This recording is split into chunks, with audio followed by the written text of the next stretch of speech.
All right, Miss Catherine Ann. I went with her to Vegas in November, where she was speaking at a conference, and I was helping at her table. And when she was speaking, I said, "Oh my gosh, we have her in our backyard. I mean, we should be having this person do this. So she has amazing stuff to offer." So, thank you, my lady. Thank you, Heather. Can everybody see me okay and hear me okay? I would stand up some of the time, but then I'll be out of the frame. And I just don't want a video of my midsection. So I'm going to stay seated. So how many of you have heard me speak before? Okay, about half of you. And I'm just asking because I always have audiences of new people, which is fabulous.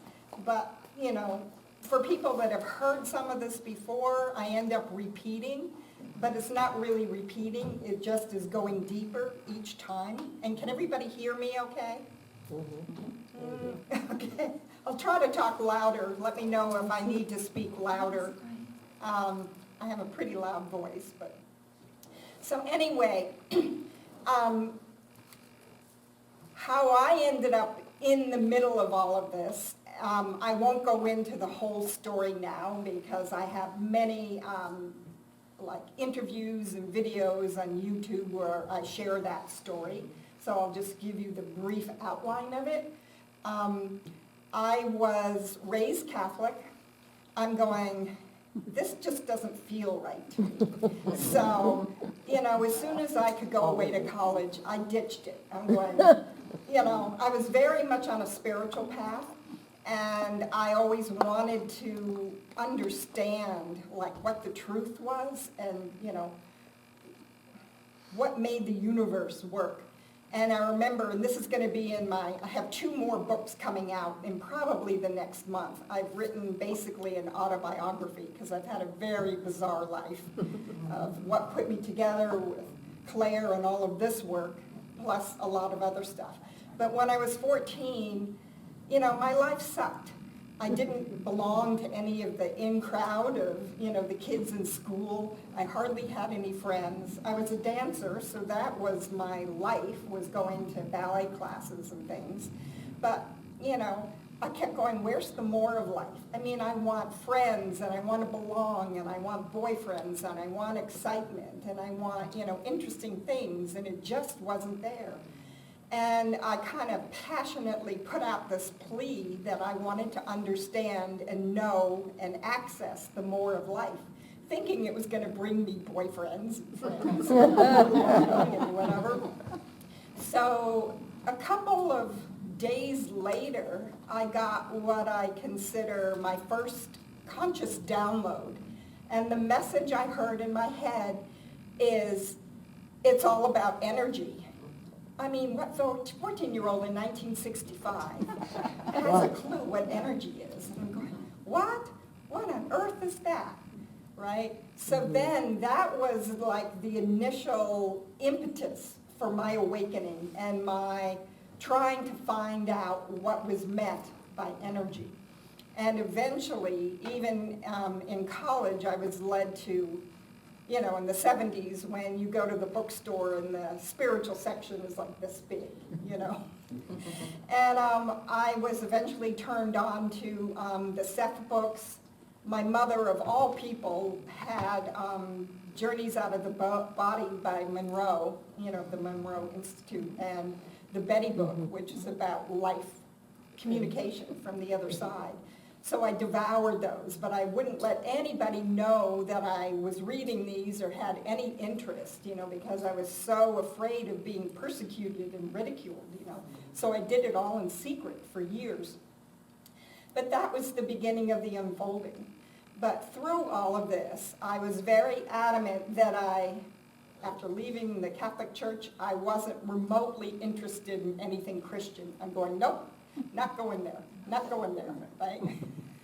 So anyway, I became very involved eventually with channels and metaphysics. I became a student of Ramtha. Those of you that know who Ramtha is, that J.Z. Knight channels. It's an entity, 35,000-year-old ascended being that appeared to J.Z. Knight in 1978. So I was in the early teachings of the Ramtha teachings, even before their school was established. And so this was my world, my, spiritual, metaphysical world. So anyway, again, I'm like, not interested in anything to do with Bible or Christianity or any of that.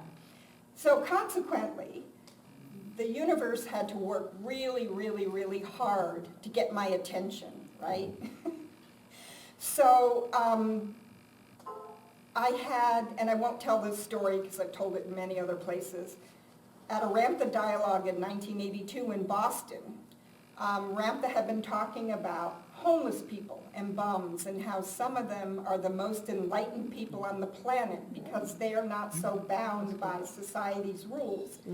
And my boyfriend and another friend and I went out on a break and to the Boston Commons, and we sat in the park, and there was a bench across from the bench we were on with this homeless person on it. And he's acting really crazy, and I won't go through the whole story, but I ended up, which I never talked to bums, ended up having a conversation with this, and I was having all these bizarre reactions of my body, and I'm squinting because the light in my peripheral vision was so bright I couldn't see, and this went on for 45 minutes, and there's so many details that I'm not going to go into now, but anyway, Ramtha had said all of those, he and others had appeared to us who were ascended beings, but we didn't know who they were. So I began to suspect that this bizarre interaction I was having was with an ascended being, even though he looked like a kid who had put charcoal on his face and, made his clothes look dirty for Halloween. And so I knew it was something, and I didn't know for 2 years who it was, because my repertoire of ascended beings were Jesus, Ramtha, and Krishna. I didn't know anyone else, right? But I didn't feel like he was one of them. So anyway, whole series of synchronicities until 2 years later I had a friend, I lived in the Oregon coast, who said, come and visit me up in Depot Bay if you're driving up the coast. So I did. And the very first thing the bum had said to me in that encounter, he goes, wouldn't it be nice to hang upside down and swing like a bat? And I'm going, oh, I think you really are a crazy person, But I continued this interaction. So this is now 2 years later. He said all kinds of things to me that didn't make any sense at the time. And I go to visit my friend, and he goes, here, you have to try this. And he pulled the dresser drawer over and had me take off my shoes, and he put these big fiberglass boots on my feet with hooks on the back, right? And then we had to use the dresser drawers like a ladder to hoist my lower half high enough to put the hooks on the bar in his bedroom doorway, right? So then he helps me, lower me down, and I'm facing into his bedroom, and he gives me a push. And on the opposite wall is like a 5-foot poster of some master. And I go, who's that? He goes, oh, that's Saint Germain. Oh my God. Look at me. It took me to the next day to realize that must be Saint Germain, because there I was, hanging upside down, swinging like a bat. The very first time I consciously heard his name or saw his image in this lifetime. And that was 2 years later.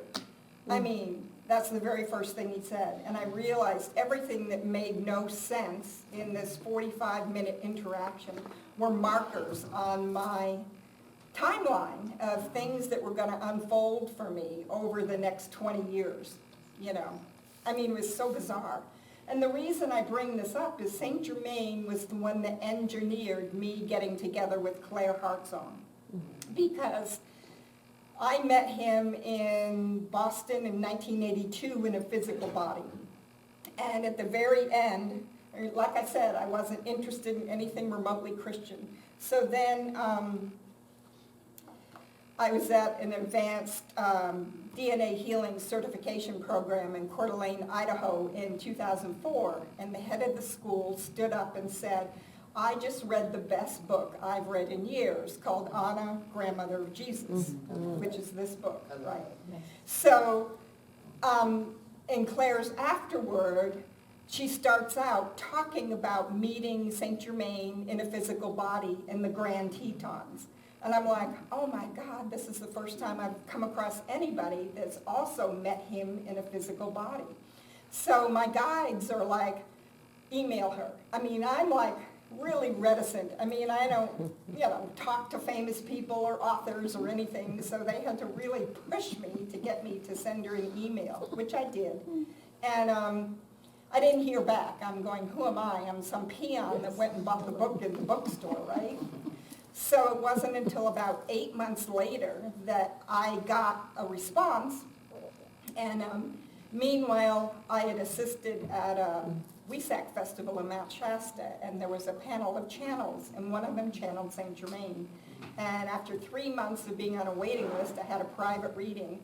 And I asked him if he was this bum in Boston. And he goes, well, why do you think I said it's, good to see you again? And then he went on and confirmed that he was, right? So there were so many more things, and all of this is what I share in my new autobiography that should be out by the end of May, and I'll let you all know, especially if you get my newsletter, which I'll tell you how to do that.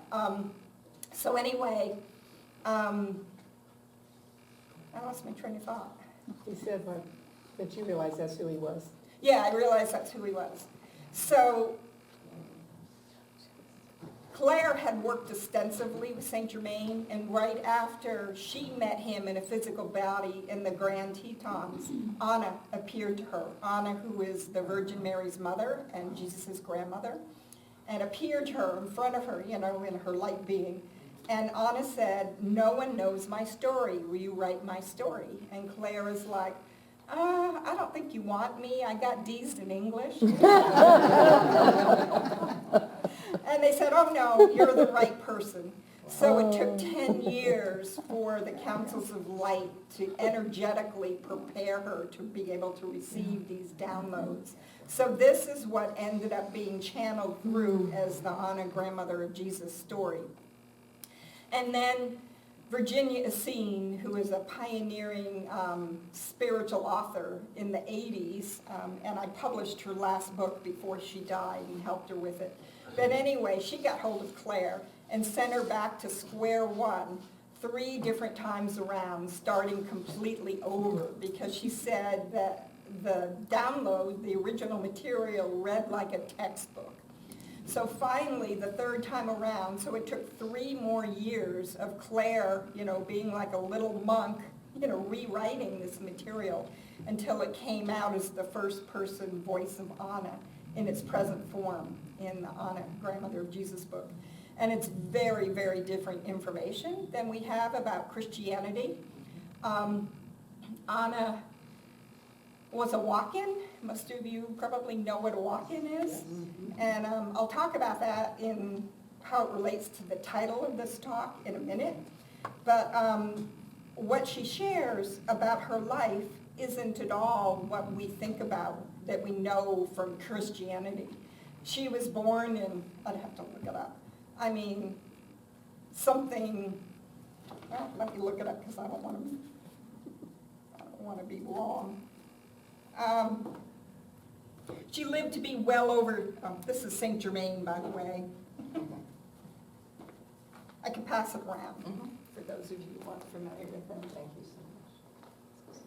so much. And I got this several years after that experience, and I'm going, oh my God, it was him, except in person he had ringlet, like curlier hair, and much lighter, piercing blue eyes.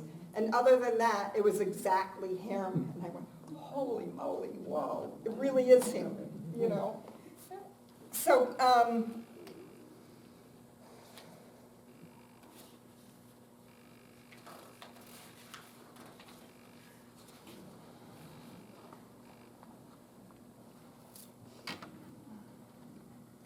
So Anna was born in 634 BC. So the reason she lived to be over 700 years old is, and this is all in the Anna Grandmother of Jesus book, she was a walk-in, so that means that her oversoul, we all have like a higher self. And her physical embodiment named Hannah in that lifetime was dying during childbirth. And Anna stepped in as the next higher dimensional aspect of her, stepped into the body and forgot who she was, of course, and where she came from. She just knew there was something different.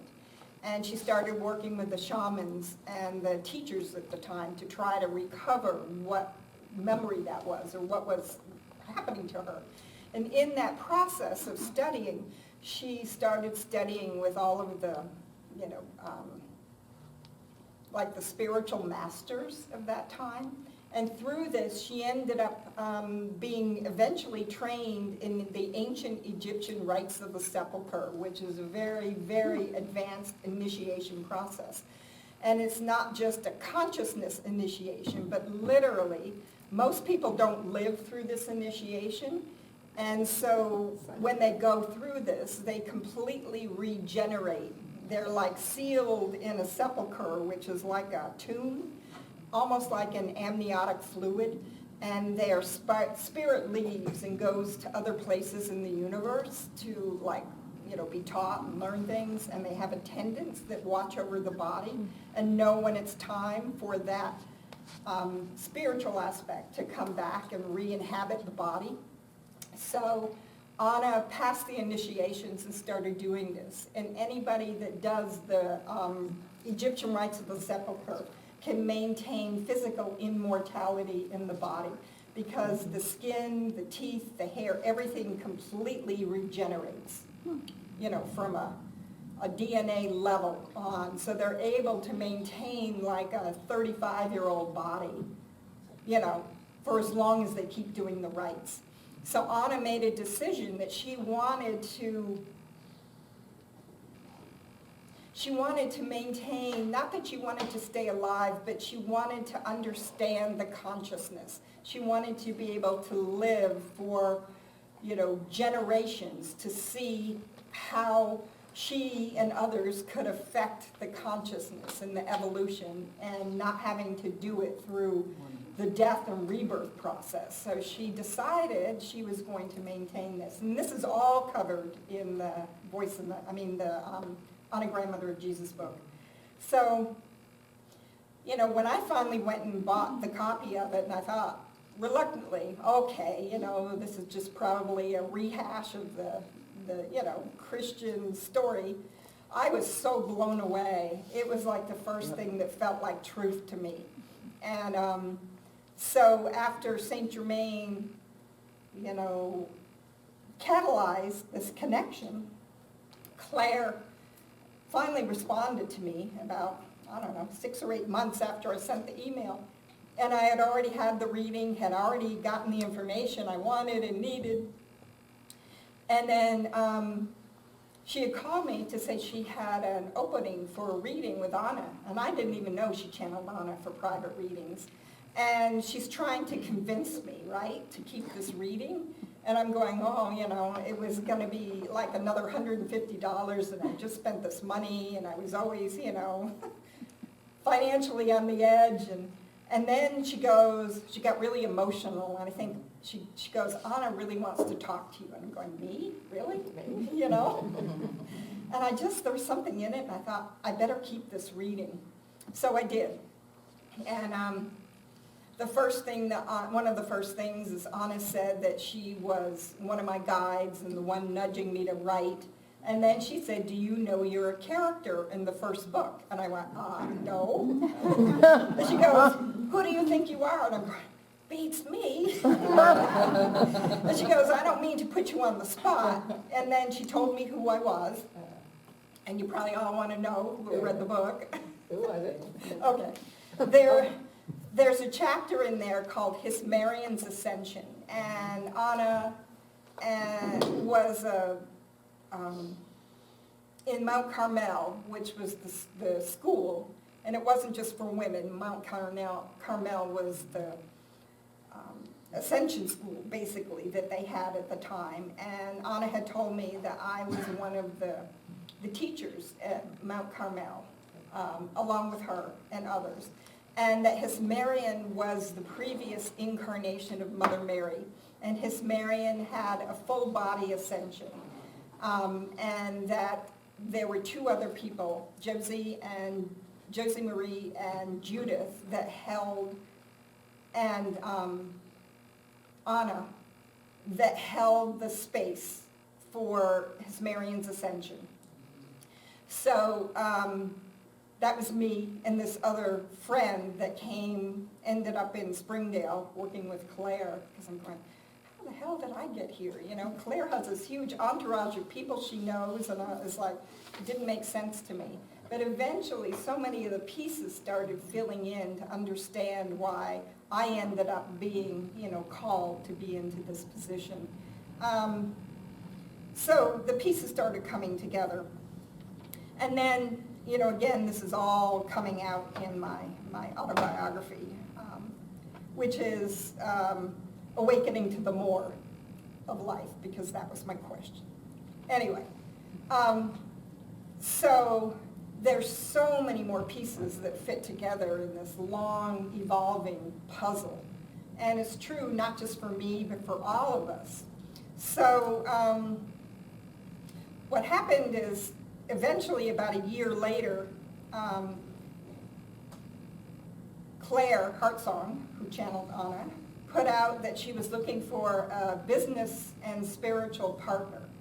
And there was one line on her website, and my friend and I ran a potluck and a meditation group in Portland, Oregon at the time. And my friend had seen this on the website, and she wrote to Claire and said, ask Anna if there's something I could do. And she goes to bed, and in the middle of the night, she gets woken up, right? She goes to the bathroom, and she said she heard a booming, loud male voice in her head on the way back to bed that said, that's Catherine Ann's job. And she's going, Catherine Ann? Well, what about me? So I know nothing. And there are more pieces to it, but basically I was having a reading because my life was a mess the next day, and she kept trying to call me to tell me. And every time she called, she got the voicemail. And she's going, I don't get it. Finally, after trying for hours, she gets the go-ahead, and she gets my voicemail and leaves the message. And my biggest fear, which I had shared with the Ramtha years earlier, was that I was going to miss the signs and the signals, right? So you can't have a bigger sign, like 2x4, than being in the middle of a reading, have somebody call and tell you that, they've been told that you're the one for this job. They certainly weren't going to let me miss it, right?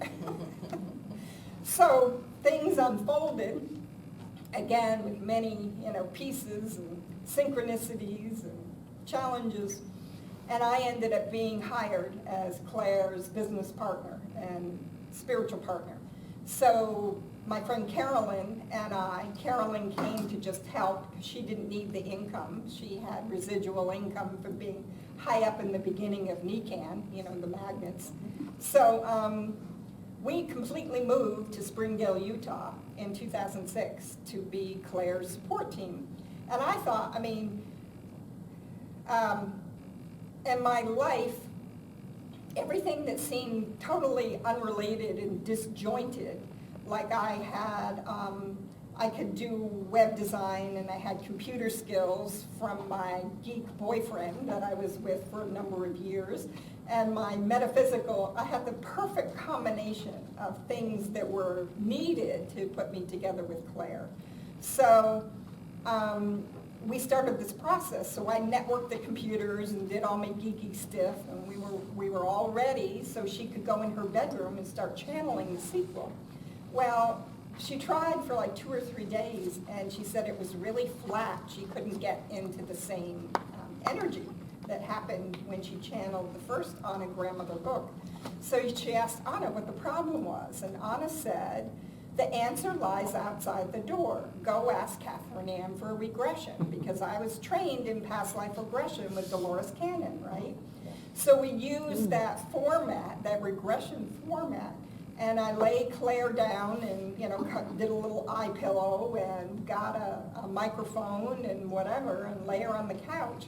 And we never knew who was going to come through or what was going to happen. So these 19 different characters all started showing up and telling their stories, which is now what ended up eventually being Anna, the Voice of the Magdalenes, which is the sequel to Anna, Grandmother of Jesus, and more or less chronologically takes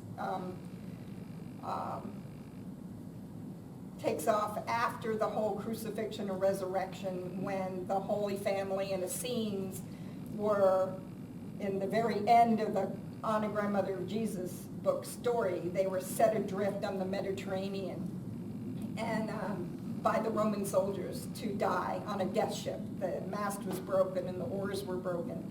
And it was how they had to come together in unified consciousness with Yeshua that brought up the wind that blew them to the south of France, and that's how they ended up in the south of France. So chronologically, the second book is all about their going to the south of France and eventually settling in Glastonbury in England.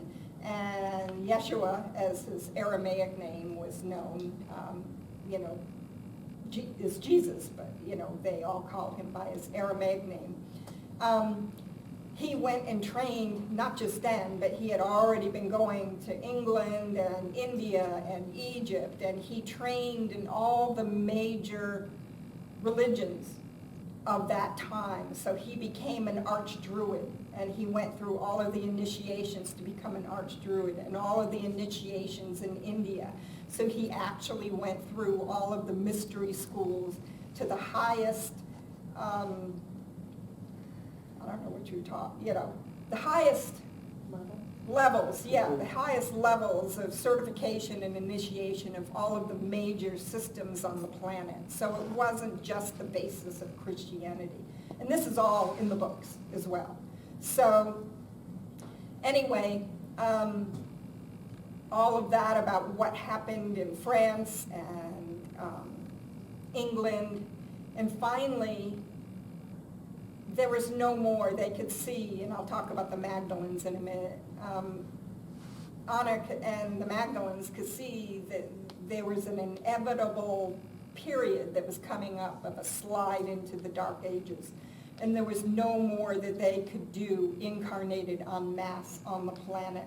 So she finally let go of doing the rites of the sepulchres and allowed her body to naturally die, and she died, I think it said, in 82 AD. So what's also covered in the books is that Jesus didn't die on the cross. I mean, he resurrected, but he was available and around occasionally in becoming more and more of an etheric light body for another 40 years on planet Earth. And it was the teachings, all of that, of what happened, and how he interacted with them, and what that all unfolded for everybody, which is in the Voice of the Magdalenes. And it had to be told in all these different voices, because there's so many hidden and controversial parts of the story that couldn't be brought out earlier, and certainly is very different than we have in regular religion. So the understanding about Magdalenes, I learned from Anna that Magdalene wasn't just an individual. Magdalene is an order of consciousness, and it's not just women, although it's mostly passed down through the feminine line from mother to daughter, because it's more the feminine aspect, and we all have both masculine and feminine. So the feminine is, the divine feminine is aligned with the interconnectedness of all life, and aligned with the, divine mother aspect. And that's what the patriarchy has taken out of religion, has taken out of the Bible. so they could have complete control. And what needed to be brought back was this divine feminine, and she started sharing that many of us, or most of us, that are awakening, that are, wanting to like come back home to be, focused with our divinity, are actually Magdalens. And many of the people that are like the kids being born, or the inventors, or the people with the new systems, they'll never identify with that label that they're a Magdalene. And what she told us that summer, she said all of us Magdalens, and it's millions of us, have been rehearsing on the inner planes for the roles we're stepping into today. We've been rehearsing for eons and lifetimes for, who we are and why we're here and what we're doing now. And I went, holy crap, okay. And then she says, well, the whole Christ drama, it was never meant to be about that. It never was. She goes, that was always the dress rehearsal for you for today. And then I went, really? Holy crap, Okay, what does this mean that I need to do, here?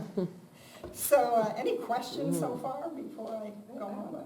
Yeah. So I did a book study back in 2013 with some really neat women, and but it was funny because we would read it out loud and we would get the activation. Oh, absolutely. We were completely being activated. It was, I'm Yeah. leaning even thinking about that book. But.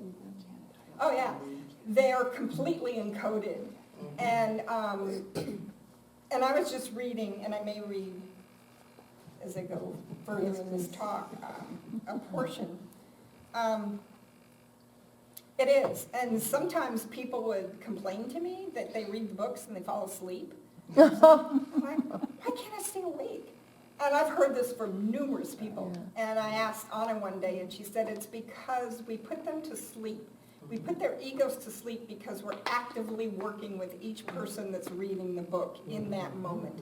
And sometimes we need to put them to sleep to get their mind out of the way so they can absorb the codes and the activations and the energy on a deeper level. And they are. And so from Anna, I gained the understanding that Magdalene wasn't just an individual. It was this order of consciousness. And they don't really like that Magdalene order label. And she said it doesn't matter what you call it because it's been on the planet since its inception and even before that, and it's been known by different names in every single culture on the planet and every single time period. They were like the daughters of Isis and other names throughout history. And then they began to show me, because I channeled the Magdalenes, and they began to show me they're an interdimensional race. And whenever there is a planet or a system that is in an ascension process or a shift of consciousness, the Magdalens choose to incarnate en masse in that system to assist with it. And they call themselves the midwives of the shift of consciousness. So this has been happening throughout the universe, even before planet Earth was created. So anytime there's something going through this major change, the Magdalenes go, we'll go. So it's a great thing that they do, but when you come in, we all go through the veil of forgetfulness, so we forget who we are and where we came from and what we know, so we have to rediscover that. And one of the things with the Magdalenes is their mission is to see the light and to go into the deepest, darkest places that no one else will go. And what that means is they often choose to incarnate in really dysfunctional, families like mine that has like mental illness, and I had a very, difficult childhood, or they get jobs in, really awful corporations, and they're going, I'm a spiritual person, why am I in this environment? I don't get it, I don't get what I drew to me, and they don't know that they're the lighthouse, they're the Magdalene holding the light for everybody else so the light won't go out. And it's so intense for some people that they even become suicidal or take their life because they can't take the, they can't take the drama and the chaos and the pressure because they don't know who they are, right? And after being involved with, all of my friends were involved with Ramtha in the 80s, and I remember asking my guides one day, I said, I don't understand it. How come every single one of my friends has suffered some kind of abuse, either emotional abuse, physical abuse, sexual abuse, And I certainly had emotional and, not physical abuse, but abuse, as a child. And a couple weeks later, I got this message. It said, you're not a victim, you're a volunteer. It's because of your spiritual strength and fortitude that you have been born into this family and you have chosen this path. Because if you can stick it out without being broken, you end up dissolving the mastermind programming. So this was the message I was, this was 1988, this was the message I was given. And this was like almost 20 years before being put together with Claire. And then when I understood from Anna what the Magdalenes were, I'm going, oh man, that's the definition of a Magdalene. So once a person understands the difficulty in their life, it's because of their spiritual strength and fortitude, not because of their weakness, and who they really are, that they can stand in that and start, just making a difference by their presence. So that was the understanding that came forward about the Magdalenes, and the reason the second book is called The Voice of the Magdalenes. It was each one of a different voice of these separate 19, including Anna, separate 19 voices, that the stories had to come through their experience and what they had to share. So we're all Magdalene voices. All of those beings or scenes were Magdalenes, including Yeshua was also a Magdalene. And the Magdalene doesn't mean a gender feminine. It means that they are equally embracing their divine masculine and their divine feminine side. And what's been so suppressed and repressed is the divine feminine for thousands of years. And that's what we're bringing back into equal balance now. And any questions before Catherine, is this book on Audible? The second one isn't. The Anna Grandmother of Jesus Yeah, I have is. that, but Not yet. I have to call and see. Claire and I just couldn't keep coming up with the money to keep the books in print because it was like, I had to come up with $6,000 every time I needed to do a print run of either book. And it was like, so the universe conveniently dropped the commissioning editor of Hay House UK in my lap for a regression session when I was in London. yeah. Who took care of it. So, we submitted, and which is very unusual for a publisher like that to take on books that have been, out for a number of years. So we signed contracts in 2017 with Hay House for them to take over as the publisher and to keep them in print, so I didn't have to do that anymore. So I'll find out and let you know.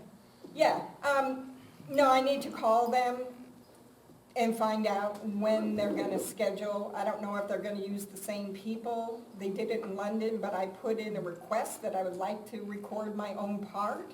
And I don't know, there's a possibility that they use a sound studio in LA, but I have to see if that's what's happening for that. Yeah. Let me see, where was I? So,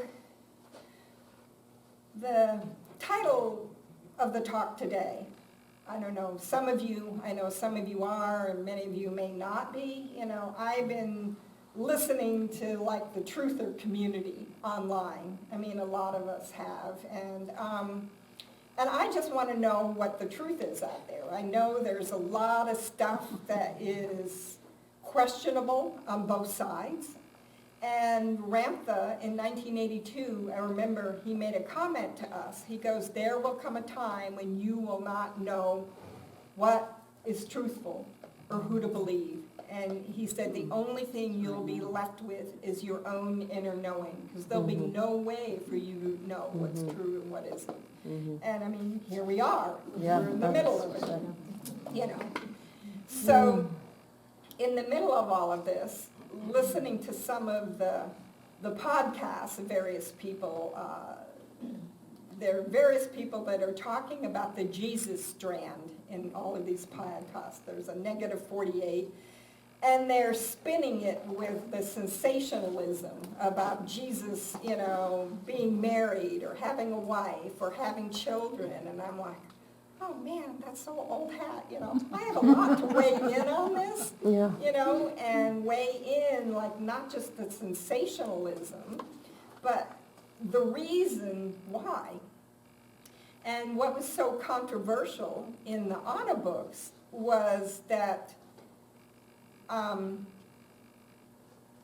in the Voice of the Magdalene book, Yeshua didn't have only, Magdalene wasn't a single individual.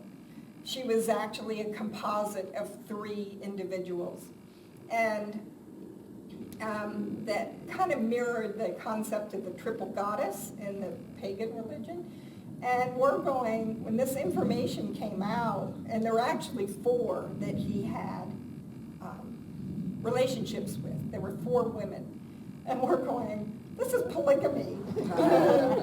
We can't put this out there. I mean, we were pretty like, really? You know? And Claire was just, well, I just want to be, how can this be? I just want to be the one right and perfect channel, you know? And Anna said, every version is true. Every version that, like, Jesus is a celibate rabbi is as true as him having one wife who is Mary Magdalene, is as true as our version with the 3 Marys.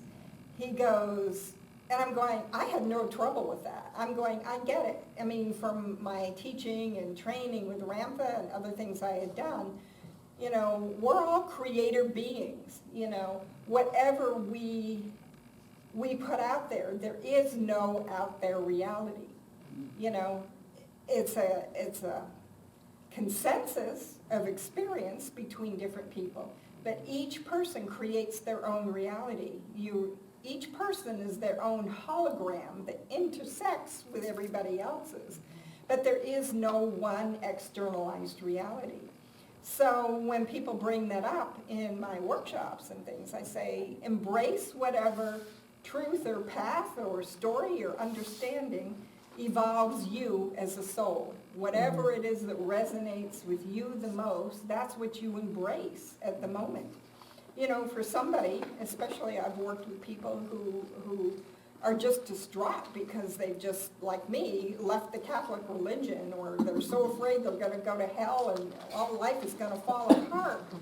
And, you know, I work with them, and I'm saying, your soul has said, look, you've learned all you can learn from this system that you've been in. It's fallen away for a reason, because there's some new understanding. There's something new for you to expand into. And I covered this in my, I said I have this series of books on awakening. So a lot of these principles I cover in the first book of Awakening. Is this all there is? The call to awaken. So, you know, I talk about this and how I work with people and help them understand that, you know, they might not intellectually know everything from that system, but, you know, what they need on a soul level has already been gleaned, and now it's time to open up to whatever's next. So that box falls, and because we need structure, the next one comes in, and then you go, oh my God, I found the best thing, perfect thing, you know. And then that's in place until you've gone through that same process. You've gotten everything you could get from that system, and that falls away, and then the next thing comes in. And that's how we keep evolving as a soul. So I would work with people to let go of their structure. And right now, with what's going on in the world today, especially with the truther stuff, I mean, the more and more and more is coming out, how we've been, not just the patriarchy, but, I mean, we've been, so controlled by, like, they're calling it like an evil sect of consciousness, that we don't even understand that everything in our world is false. Everything has been a lie, and that we don't really know what the truth is. And so I'm going, especially the Catholic Church, for those of you that have gone into all of this stuff about how all of the abuse and the, child trafficking and the satanic abuse, and that the Catholic Church is the biggest, satanic institution there is.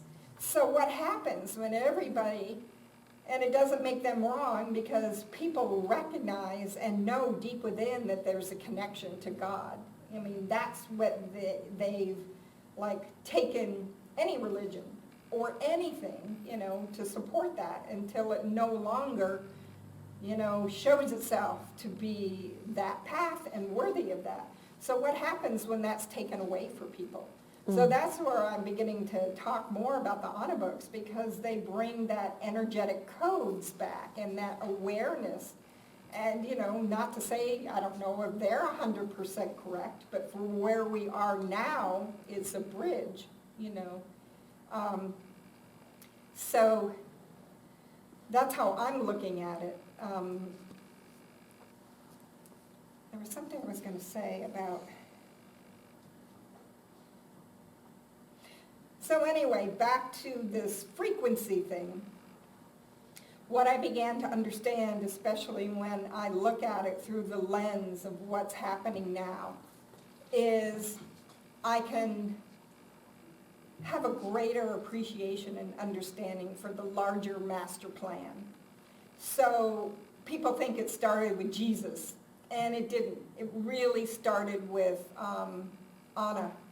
And, I mean, there have been other times, way in ancient history, where I'm sure these entities and the Magdalenes have been on the planet working in a way. But, I look at this from Anna being born in whatever it was, 634 BC. She particularly, being a walk-in, bringing in her oversoul to be in that body. It's the plan to raise the frequency on planet Earth. And that I had known for a long time that humanity was only meant to fall as dense as the fifth dimension. They were never supposed to go lower than the fifth dimension.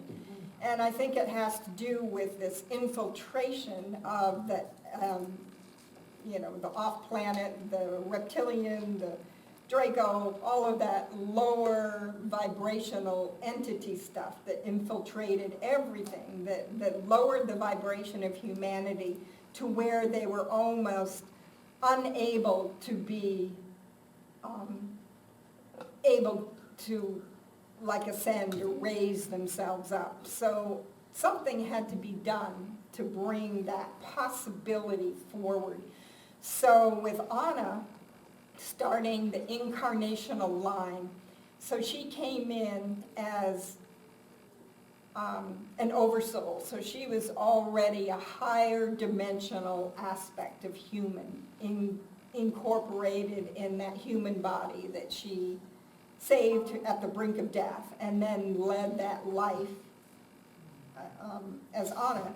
So then through all of her descendant lines, they talk a lot about light conception in the first book. And light conception, in my comprehension of it, is a series of initiations to prepare the consciousness and the body at a higher vibrational level.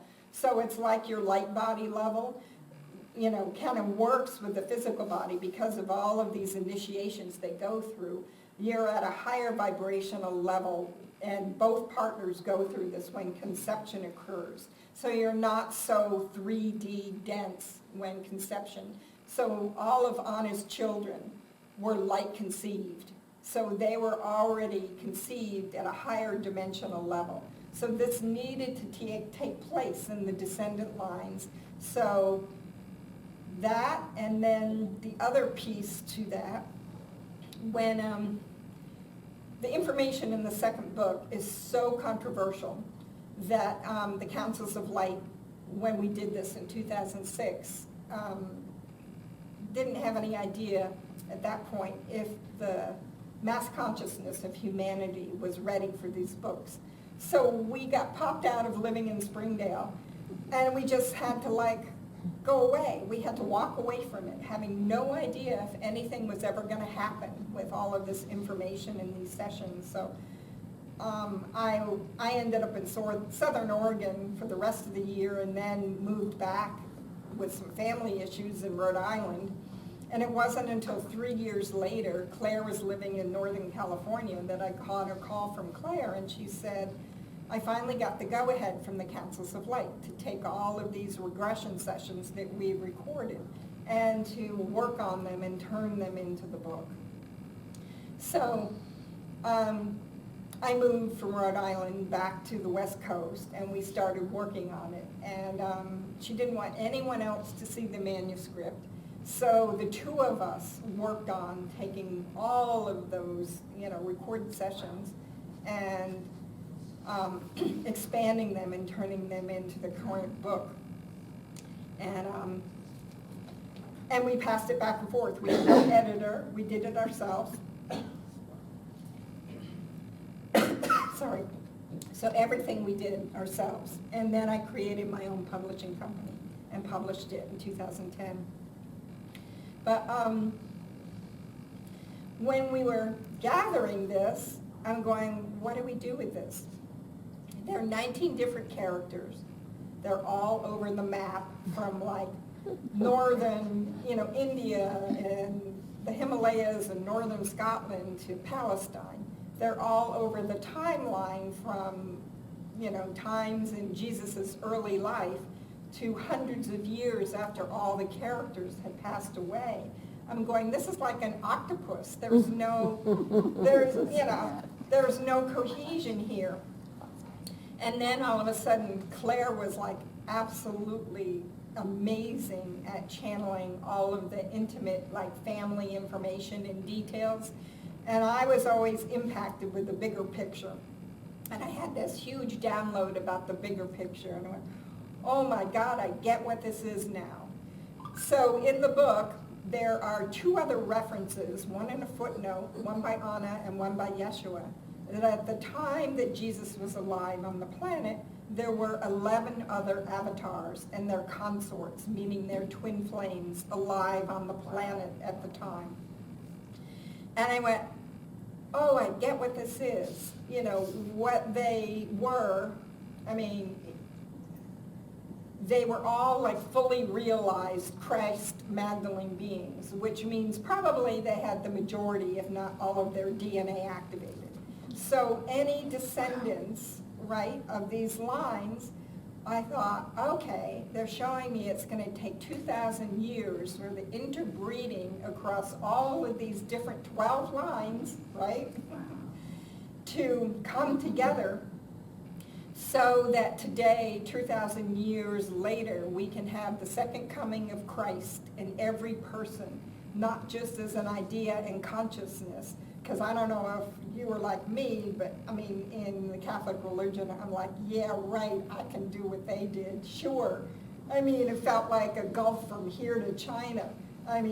That could never happen, That was my feeling. I could never be like they're portrayed.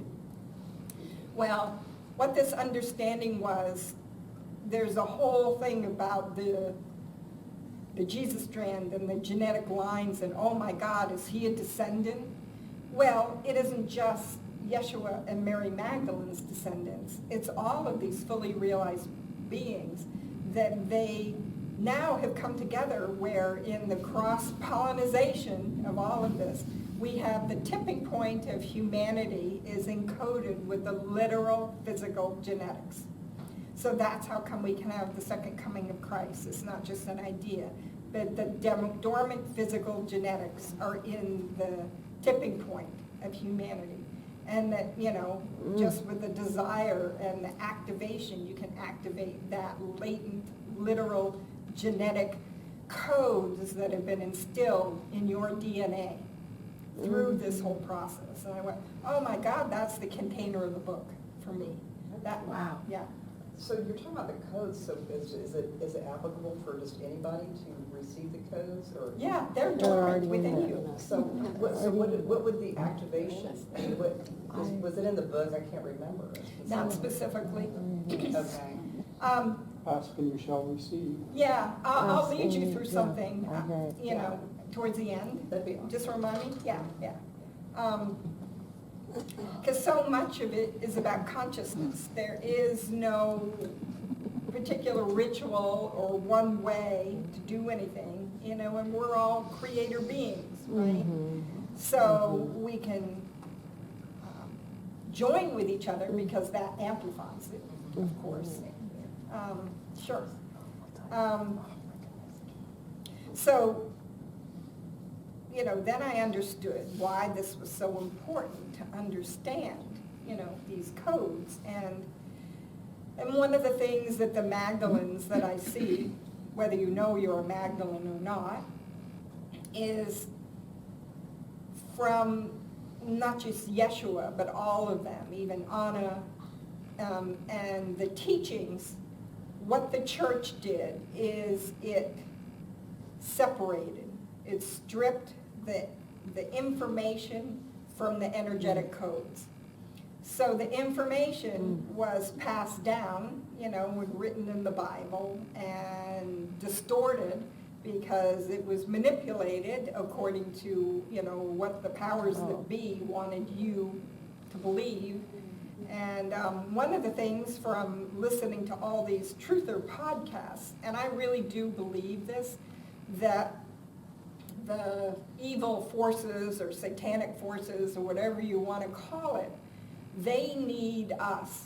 They don't have the ability because they're no longer connected to source, to God, in the same way we are. So they need to create the fear and the division and whatever it is. So out of our fear, we create the scenario that they want to have implemented, because they don't have the ability to create it. So they, through fear and manipulation and all this stuff, get us to create it because we're the creator beings that are still connected to source, right? So I'm going, oh, I get this. And so the Magdalenes and the whole thing with Anna and coming through that whole genetic line were here to raise the frequency. To raise the frequency of humanity. So today, in our time, we can actually be aligned, because the planet's ascension being, and a sentient being in her own ascension process, we can be aligned with the planet, and the majority of humanity can also ascend with the planet.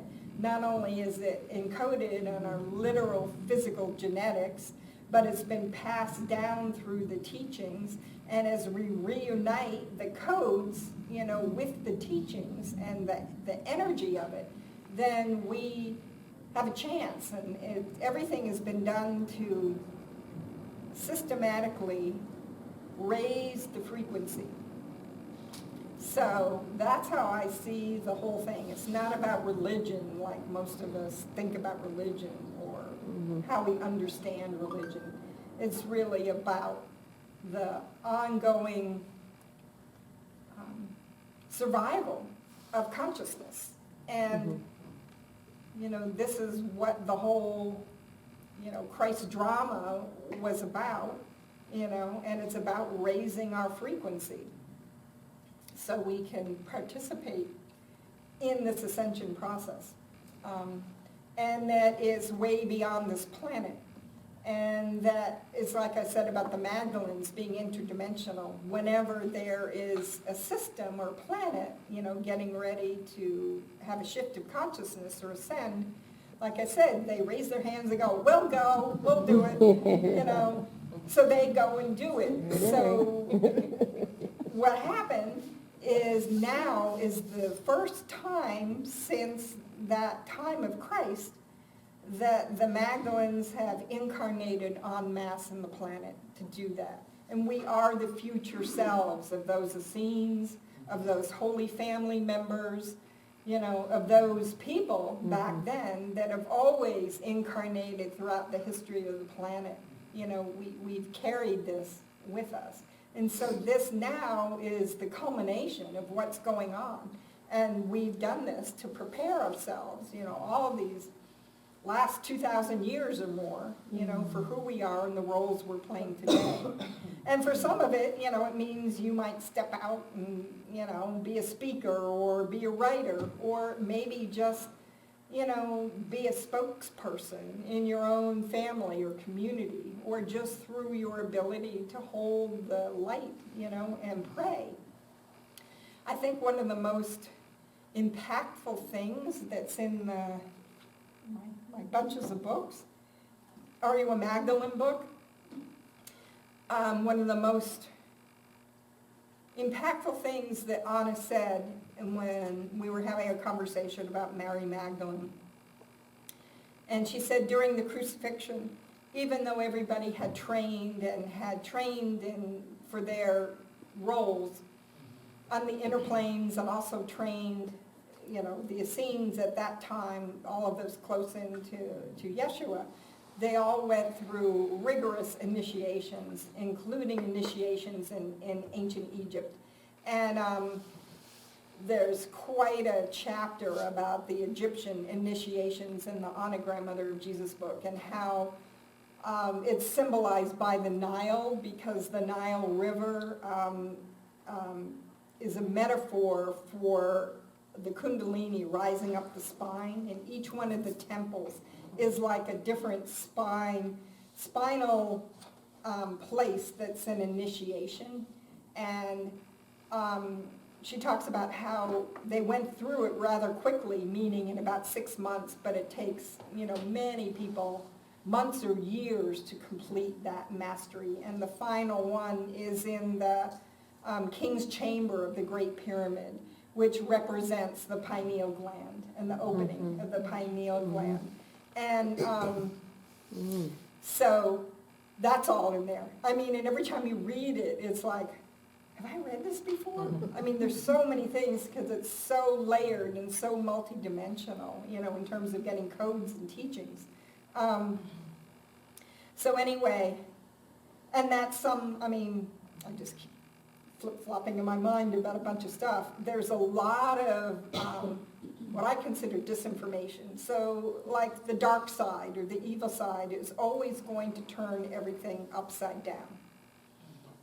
And there's a lot that is saying that anything Egyptian, like ISIS or whatever, is totally of Satan and is totally of the devil. And they're always going to make whatever is the most sacred the opposite, right? To try to keep it from being a tool to help people ascend, So I've been really aware of this now, and understanding how to start looking at all of this differently. Like how can it, what I'm doing or thinking or being or feeling make a difference, And it doesn't, like I said, it doesn't mean you have to go out there trying to convince anybody, You just have to be in your own energetic holographic space. What are you doing, that you can bring yourself back to source, and back to that understanding. What did I say I was going to talk about later? You were going to read a section. The activation, the You're gonna do 14A strands, even if it's like a Sure. sentence or something we can Okay. align with, I don't know. That'd be awesome. Oh, let me tell you, keep going off. I have so many books now. I can't wait. The Are You a Magdalene book, there is so much stuff in here. Actually, when I was working on it, I had Salvatore read it, and give me feedback. And I just want to read it to you, and I'll come back to this in a minute. So it says, praise for Are You a Magdalene? My life often includes moments of profound aha and a deep feeling that something is happening beyond me, beyond my control, and will often lead me to tears. Reading Are You a Magdalene created one of these moments and answered my prayers. Being touched on a soul level has become something I embrace and ask for daily. Feeling recognition within my soul while reading a book only helps keep my attention more. I experienced moments of such recognition and shed tears I believe were triggered simply from remembering. If you are on any kind of soul-searching mission, trying to find meaning or simply wanting to see life, our souls, and our history in a completely new way, this book is a must-read. Understanding that I do not know much has opened opportunities to learn about subjects and discover history that has proved to heal me, open my mind, help me forgive, and most importantly, feel and know my soul. This book is now part of that process in my journey of life, and I am grateful to have had the opportunity to read it. Truly love reading this book. Sat and read it today in one sitting. You completely got my attention, and of course, you made me cry again. Salvatore Candelaro, Medium by Design. So anyway, it was very That's beautiful. gracious to write that for me. So,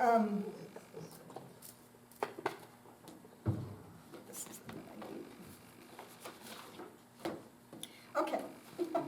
So, in the Last Supper,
chapter.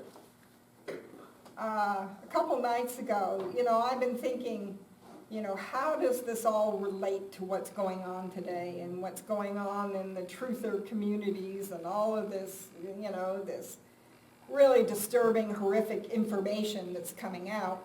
And one of the big focuses of the whole demonic, satanic stuff is the adrenochrome and drinking blood and the eating of human flesh and all of that. So I started thinking about the Last Supper when Jesus talks about, you know, his body being the bread and his blood being the wine. And I'm going, what is the truth of this? You know, what is really going on? Is this an inverted distortion, you know, by the dark side? Or is this really what happened? So then I started going back into the Anna Grandmother of Jesus book to see what Anna said about the whole thing. So, let me find it here.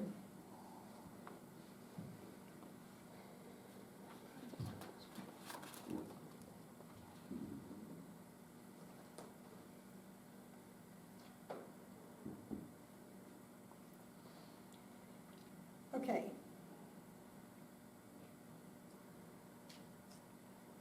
I have taught you to be one with the Father, Mother of the cosmos, so that you can withstand the approaching storm. This is Yeshua talking.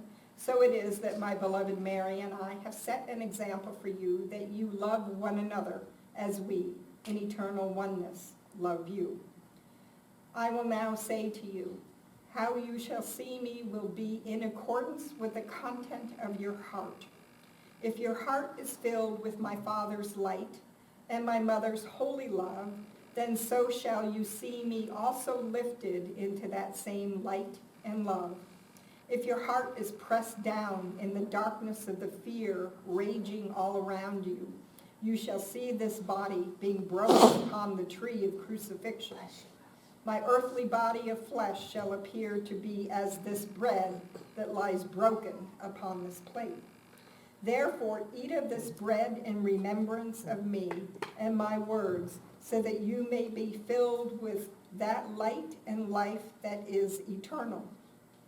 Now I pour out this new wine as an emblem of my heavenly parents' covenant of peace that has been made new in me.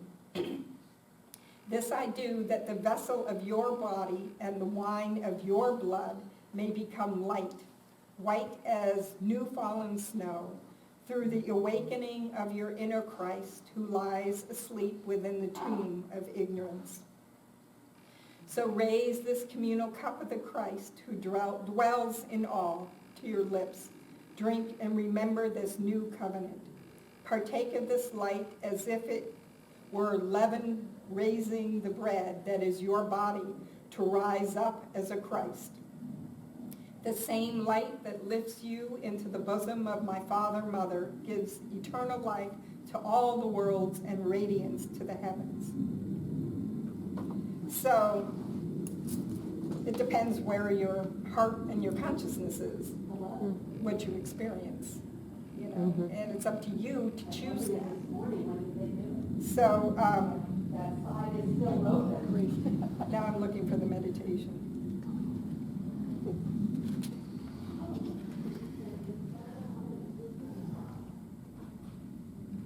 So, I'll give a second.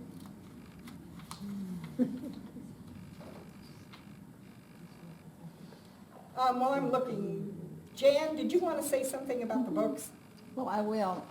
I've read Can you both. do me a favor? Can you face the camera? Okay, sure. No, this. Oh, Come okay. around here. Come up and stand up here next I was to going me. to do the easy way. I was trying to find two cameras that work, but my cameras are so ancient, they don't work anymore, my other ones. Okay, I I read. just wanted where the camera, Should you Claire take a on. chair? Go No. come stand in stand front of her. next to me Okay. here. And then it'll send you from here. No, move over more. To her. Stand No, behind the little table. Stand in front of her. Oh, There you go. Is this okay? Yeah, now you're okay. good. Doesn't get her head. Okay, so I was in a group with Catherine Ann, and she was talking about grandmother of Jesus, and it was a discussion group about the book, and I started reading it, and it was something I could not put down, and after a couple of chapters, I said, I could feel myself totally shifting. I could feel weird things going on within. I could feel things clicking in my brain, just sudden thoughts and sudden just aha moments. And so I emailed Catherine Ann, I said, I have to tell you what's going on while I'm reading this book. And she said, yes, that happens. So I finished the book. I read the next book, which I read the first book straight through. The second book I read in segments.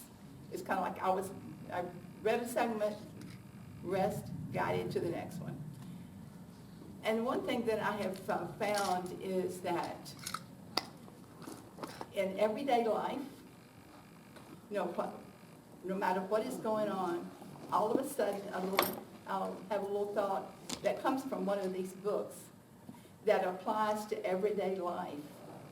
And it is so neat to have that happen, because then you just totally get what everyday life is. And so I'm getting ready to start rereading Grandmother.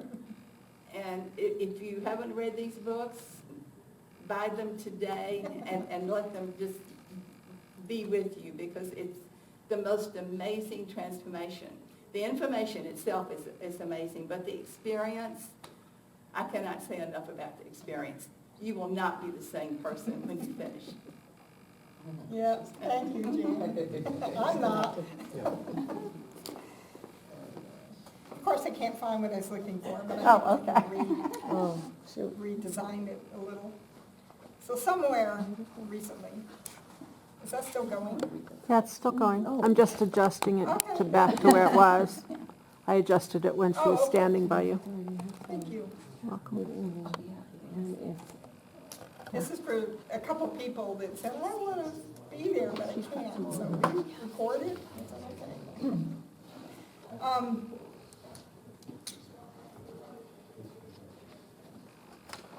I can't remember the word. Anyway, Anna has a couple brief little suggestions for meditations.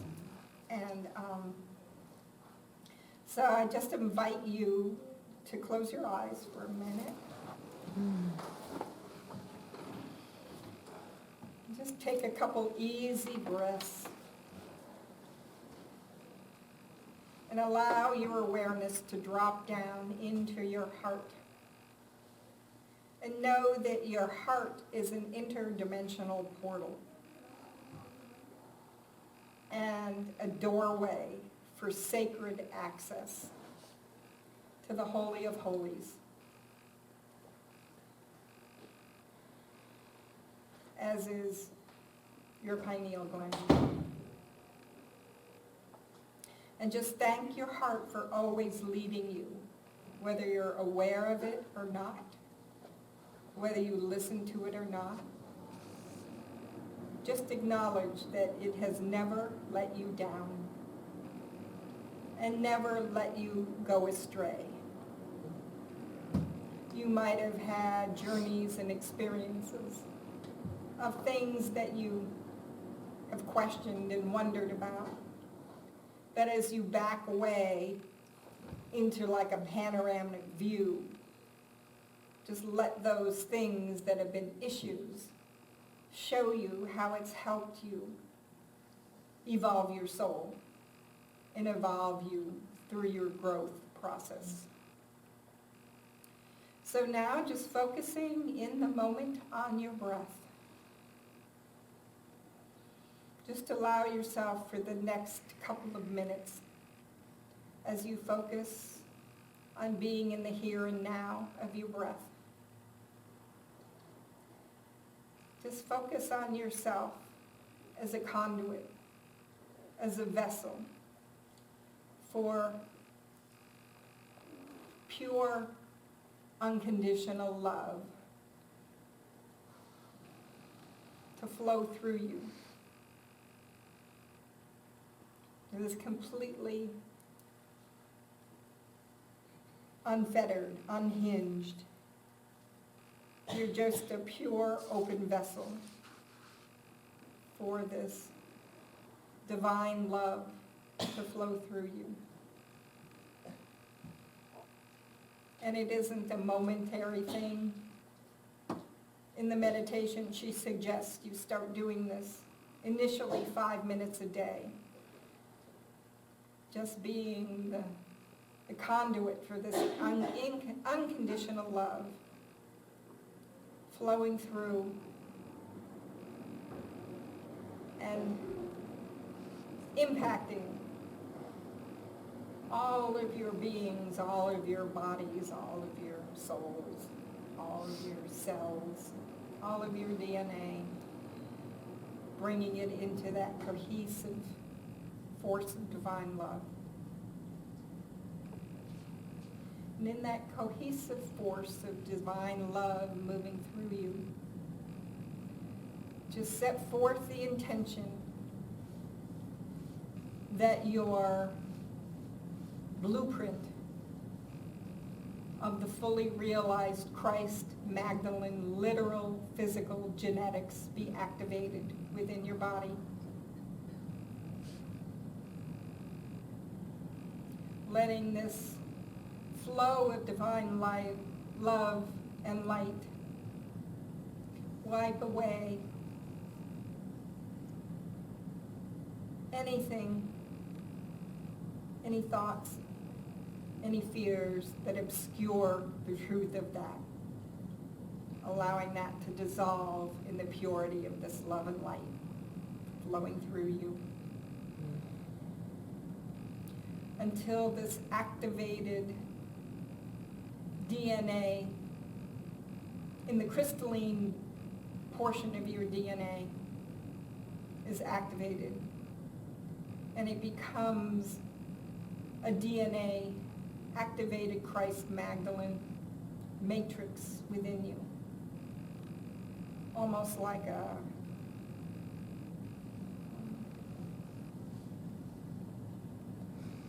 meridian system. And just allow your awareness to expand into that, giving thanks.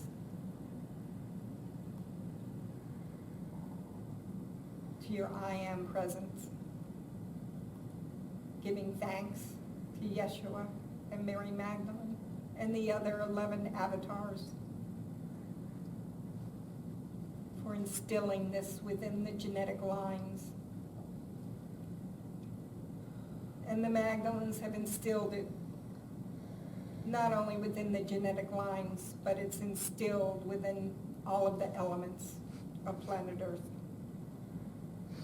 For that's the mission of seeding light.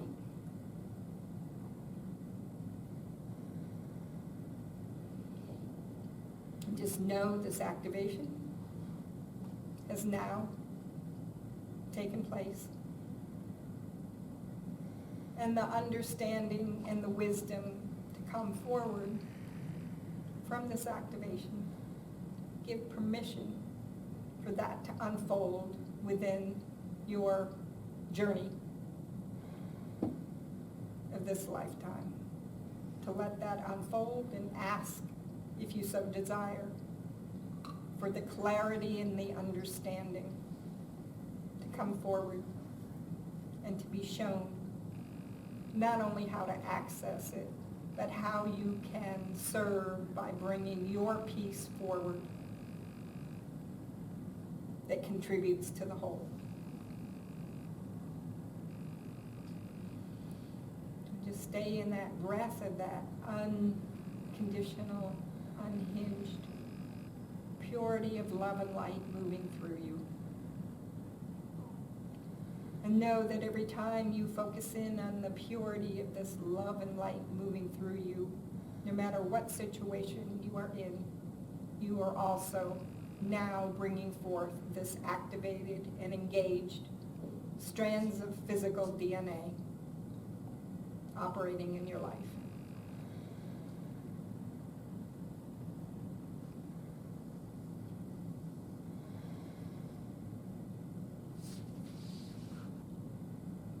There is a quote that Claire shared with me that I put in the beginning of my autobiography. And he's kind of a character And Saint Germain says,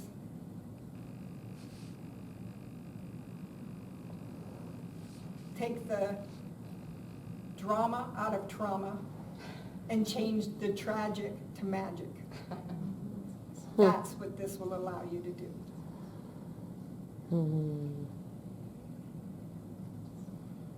So again, just thank your own being and all of the Magdalenes and all of the hosts of heaven and holy family members that have gathered here to continue to assist you with this unfolding. So be it.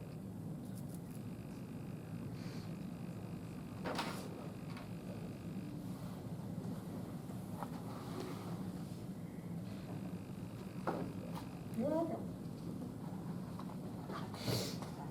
Thank you.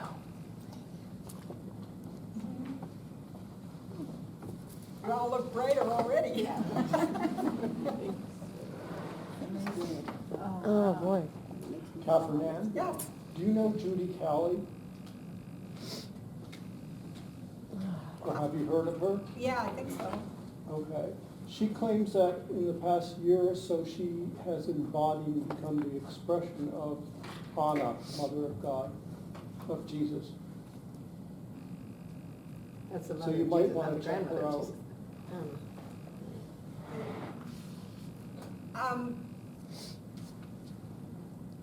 It's hard to say. I mean, maybe she's an aspect that she's expressing there. Right. But, you know, many of us are aspects of all of these archetypal figures, you know, when, it depends. I mean, it depends what you have to share and how much of an impact, you know, how is that serving people around you. You know, my opinion about it, especially doing past life regression, you know, a lot of times people, you know, want to go in and be some famous person. Well, why do you want that? You know, or why do you want to know? And it's usually because they want to hang on to something that is their own insecurity is saying, I need to be the embodiment of Anna to make me feel that I'm important enough. You know, and they want to do it that way, and I don't know what her soul path is. I mean, one of the things, there are many of us that are aspects. One day, Anna, in this process, turned to the three of us, me and Carolyn and Claire, and told us three that we were all aspects of her. And I'm going, oh, okay, now I can, you know, that helped me realize, you know, why I had the authority to write what I'm writing. You know, I feel just so small and so insignificant, and who am I to do any of this, you know? That sometimes it serves a purpose in that way, you know, and she also, I mean, that's why in the Voice of the Magdalene book, there's a character, Lisbeth, that is a child of Mary of Bethany and Yeshua. And Anna told me in the beginning when we started working together that I was Lisbeth. So that's how come I suggested to Claire, why don't I show you how to facilitate, you know, the session, and let's just see if anything comes through. So I brought through all of the Lisbeth information.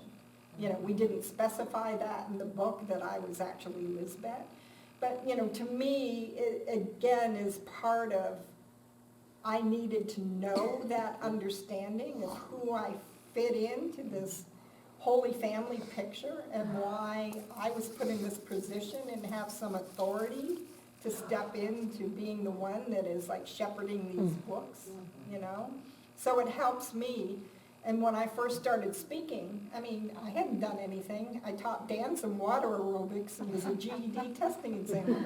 I never spoke anything that was, you know, interesting or important or like, you know. So I would ask Lisbeth to come forward, and I would stand in the center of Lisbeth when I first started, you know, talking. So I made use of that information just for me. I didn't, you know, use it to, and I'm not saying she's wrong to do that. I don't know enough about her and what her path is. But nobody is any greater or lesser than anybody else. Yeah, You know. all that is. Yeah. And the Magdalens keep saying, we are you, you are us. You know, you right now are our hands and our feet and our mouth upon the physical plane. You are us. There is no separation. They say this all the time. You know, so. And it depends where somebody's consciousness is and what they need. You know, it's kind of back to what we were talking about earlier about what version are you going to embrace? For some people, they need the traditional, like Catholic or Christian version of Jesus being a celibate rabbi. You know, they need that substitute parent because they haven't developed their own inner authority and their own, you know, inner way of knowing what's right and wrong and how to proceed. So they need that external, you know, rules to guide them because they're like 2-year-olds, you know. And so you know what you need. It doesn't make it wrong. They're not ready for like the senior year in high school, you know? I mean, you guys have evolved enough that you're like the senior year in high school, or maybe, you know, I mean, there are other people that are even more fully evolved that are like postgraduate work, you know? I mean, we're all just on this continuum of what our soul evolution is. But thank you for asking, Joseph. Yeah. Any other questions? Comments? I can't speak. It's just so amazing. I connect so Yeah. much to it, beyond. Right. I mean, it just feels so perfect. So thank you so much for being here. And that's, For like I us. say, we're Magdalens. You know, we've been through eons. I mean, when I do workshops, you know, all these strangers, wherever it is in the world, all these strangers, you know, we're all strangers when the workshop starts, you know, and by the time I have something I call the I am circle. But that time we're doing the circle, I can't get everybody to shut up enough to do the exercise bet. because they've all discovered each other. It's like a litter of puppies, you know. Oh, there you are, you know, I've known you for so many lifetimes, you know, Nanette, you know, 2 hours ago. And it happens every time, you know. And it's like if you're rehearsing with millions of other people on the inner planes and in your sleep state all the time, of course we know each other, you know. And we're just, it's important that we begin to form community. And, I mean, there's so many parts I could read you. I was thinking out of Are You a Magdalene book. I'm going, wow, maybe I should pick this part and this part. And then I thought, oh my God, they had me reading the whole book pretty much, you know, out loud. So it's important now for us to come together and just energetically, you know, share our light, because that begins to bring in that unity consciousness, because the whole thing is this is the end of the game of separation. And like, you know, the Magdalens say, we're the midwives of this shift of consciousness. And us coming together reinforces and helps us remember who we are, and then we have others, you know, of like mind and like frequency, and Magdalens carry a frequency, and you begin to recognize it.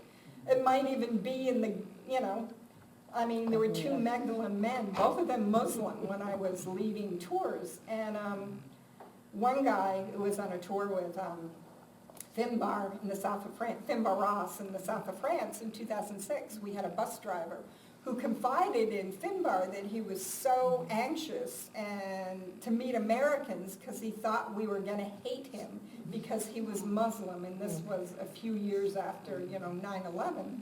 Well, he was the most Magdalene male up to that time that I had ever met. And I cried. I literally cried when, you know, we all parted ways with him, because he was the most caring. You know, we would go down to the Cathar sites, and he would walk around on the rim to make sure we were okay, you know. I mean, I think he was an aspect of Nathaniel in the books, you know. And there was another Magdalen male when I did a grid activation in Turkey, in Ephesus, Turkey. I did these Magdalen grid activations. That's a whole other story. It's also going to be in the book. But anyway, our bus driver didn't even speak English. I asked her an English-speaking bus driver, but we didn't get one.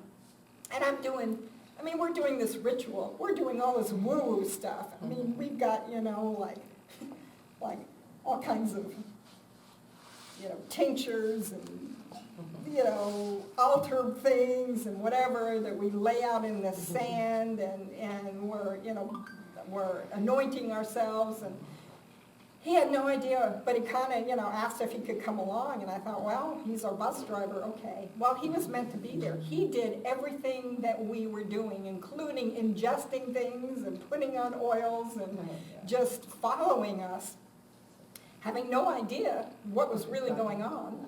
And we got back to the hotel, and he went up to the front desk person and was talking to the two guides that were in the group.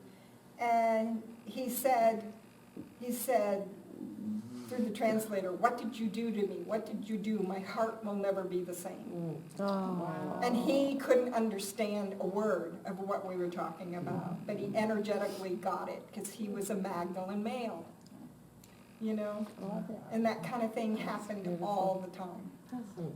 So you recognize them, so there's just something familiar, or, you just have a spark from that person and you just understand the Magdalene frequency. You recognizing that in each other. And most people will never know they're Magdalens. It's not important that they understand who that is or that definition, and a lot of the kids and the inventors and the people bringing in the new systems and the technology, a lot of them are Magdalens, men and women. Elon Musk. Yeah. Yes. Avatar, alien. I don't, Yeah. He's been brought in from somewhere else. And are He's not Magdalene. always spiritual or Christian Right. or religious at all. Not at all, necessarily. So you had talked before about doing groups. I don't know if you want to do groups. Yeah, I don't Oh, I know was what gonna ask yet. that. I know, so it'll come around if you're supposed to, yeah. Yeah. So you're I not, am planning on doing some things online. I've just been, well, like a lot of us. I have been so solitary for so long. Yeah, but we broke out in November and went to Vegas. We did. so the question you asked, are you going to start up groups or you're contemplating? Contemplating. Contemplating. I probably will. I've had some requests to do some online things. No? In Okay. person. I would love, In in person, Okay. I would be the in-person person. Okay, I just have to find space and my focus right now, we can use this. This is the I'll space. call Heather and figure out where to do it. Okay, perfect. That would be wonderful, right? And one of the things I want to do, if you just help hold this vision for me, I've been doing small groups since 2010. I've been going all over the world doing talks and workshops, all throughout Europe and Australia and New Zealand. And I had 100 people in Romania. That was the largest ever. But, it's small. And especially listening to all of these truther platforms, I need to get on and talk on some of the major platforms. And I've been trying, and I've sent emails to like Michael Jaco. I never heard back. I met both of them and Scott McKay in person and tried talking to them, but it's not landing anywhere yet. Yes. So I don't know if it's a timing thing or what it is. Timing. It's Yeah. timing. Would It's TED timing. Talks be a platform? Possibly. I mean, that would be, Yeah. or Oprah? Reaching out to, no, I know, that was, I'm just spitting out things. Yeah, Yeah, and it's a balance yeah, between. I get it, but I'm very much been prompted in the last year that it's really time to get this into a much larger, awareness outside of the just, people interested in Mary Magdalene or Yeah. Divine Feminine or the alternative spirituality communities. It needs to be, Yeah, out to like the truther communities. So Mhm, that's my mhm. focus right now. And I keep asking him, going, okay, guys, Yeah, let's do it. councils of light, let's open the doors here, And you know they will, so it's just time.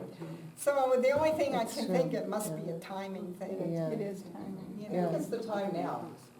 the time is now. For you, because what you're doing is you're empowering through that channel material. Oh, And, absolutely. you're just Yeah, gonna, it's now. because people, I think, are so dip and low, man, their frequencies. Oh, yeah. are- Yeah. Yeah. So, but just kind of bringing in some of that consciousness, or even the meditation you did, I was like, I'm not scared, but I was like, I don't cry during the thing, but yeah, I think it's now.